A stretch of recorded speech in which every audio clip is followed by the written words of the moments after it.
Okay guys, so we're back over here at the other barn. As you saw, that car's finally gone, the Mark II Golf, and it's gonna be another Mark II Golf day today. We're covering Leon's car. So I've tried to actually get this running today, and it kind of fires up quite badly. There's a few Jubilee clips missing, but I don't think that's the issue. I've checked the wiring on the coils, and I'm not getting a full 12 here. It's like it's shorting out slightly. It runs badly maybe on 1 or 2 cylinders and then cuts out. So I think there's definitely a wiring issue here. The best thing for me to do actually is to start again. So what I'm going to do is I'm actually going to take the loom all out and start from scratch with that and make sure everything's done fine, because it could be like a needle in a haystack trying to find this wiring issue. So I'm just going to start off by removing the loom. Also what I'm going to do today is this brake servo, or sorry, this brake master cylinder is leaking apparently. He did buy one and I found one, but I think it's a Ford one. I just need to double check that the cylinder is the same distance away as the one that's in there. And also, as you can see, even with the short brake master cylinder, it's very close, and he's not able, or he wasn't able to run the timing belt cover.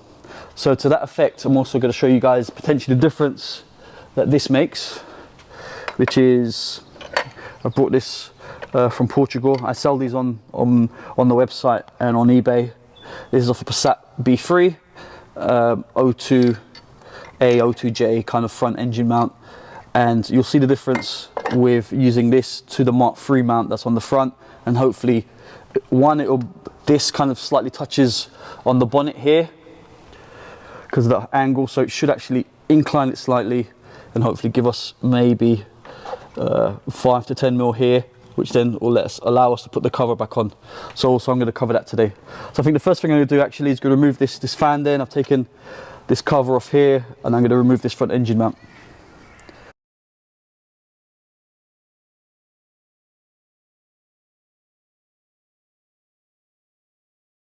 Done. I've got all this stuff out the way now. Hopefully you can see in there. I'm not too sure if you can see the difference in the mount. So I'm going to remove this now. Okay, so it's the last bolt. So got those bolts off. Just take off the starter now so it doesn't fall on my head or something. And that's it, the mount should be loose now. Let me just jack up the engine a bit. There we go.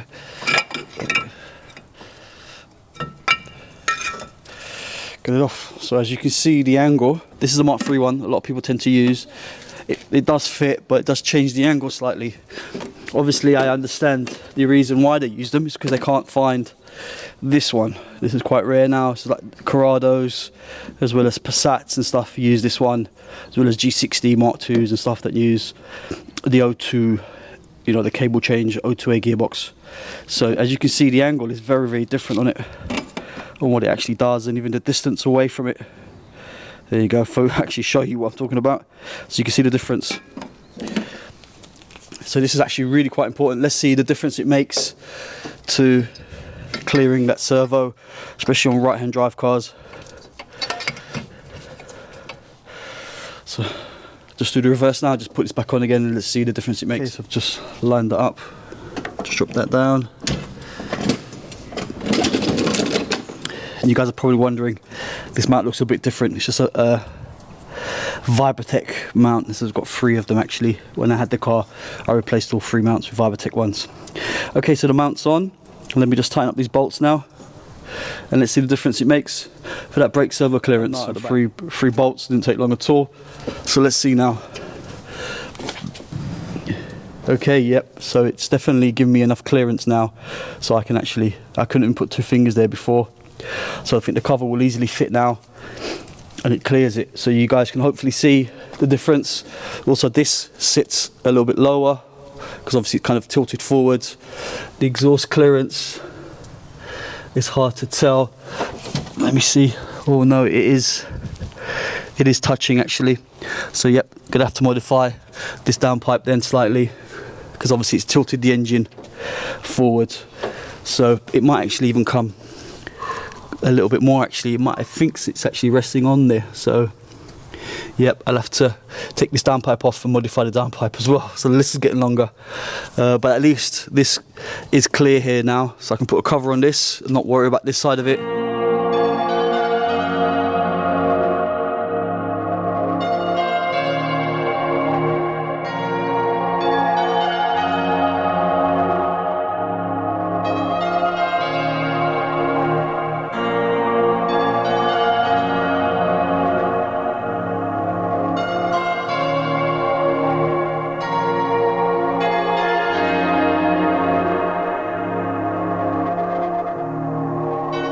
Okay, so I'm slowly taking this wiring loom out. I've got most of it out now. Just need to get this injector loom out from around here. I've seen a few issues that I need to tidy up, like this pipe here from the expansion bottle was actually hitting this weight.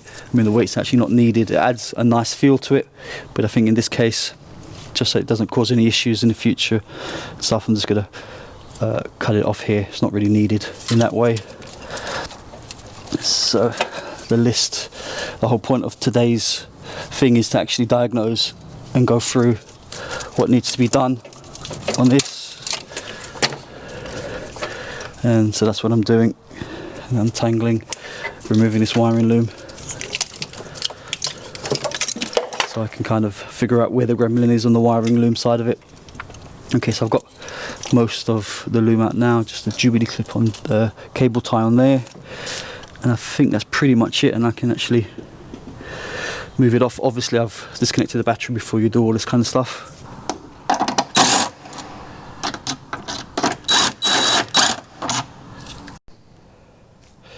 Okay, so I'm just going to remove the expansion bottle so I can give it a bit more space. I can see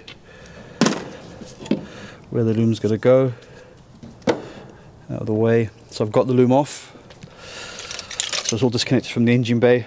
See where he's put the ECU. It's probably behind the glove box maybe.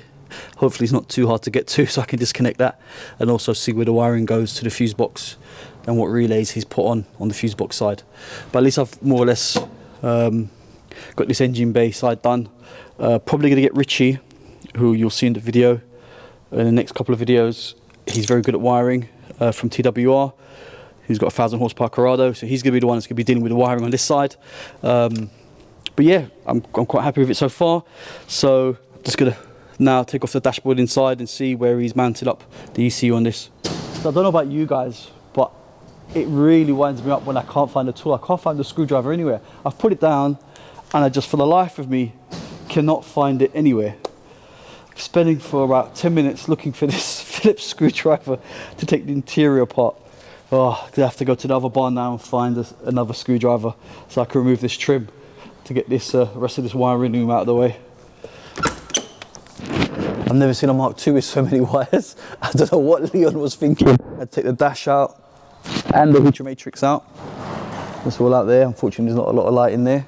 As you saw, it was a bit of a mission taking this loom out today. We're gonna drop it off to Richie at TWR to sort out. He's very kindly offered his services to sort out the loom for Leon. So that's the main goal for me now before I leave to go back to Portugal, would be to get this loom back in the car and turn key start. So basically turn the key, starts, no issues. And then I can deal with the rest of the spaghetti junction of wiring that's in this car and tidy it all up and get rid of what's not needed. And because there's a lot of wires I think there that is being just accumulated that Leon's maybe put in from stereos and stuff like that. But we're just gonna keep the car really basic and just get it all kind of as it was, OEM. Also gonna buy some of that felt tape to kind of do all the loom and run it all really quite nicely. Tidy it all up to a really nice spec that the car deserves and that Leon deserves. So thanks for watching, guys. Please subscribe. Let me know in the comments what you think of this video and any advice that you guys can give as well and what you think on this engine mount. I'll answer questions as I always do, and thanks for you guys' support in 2020, and let's make 2021 a better year than 2020 was. It can only go up. Subscribe, ding-a-ling-a-ling, click on that notification bell and keep it fresh.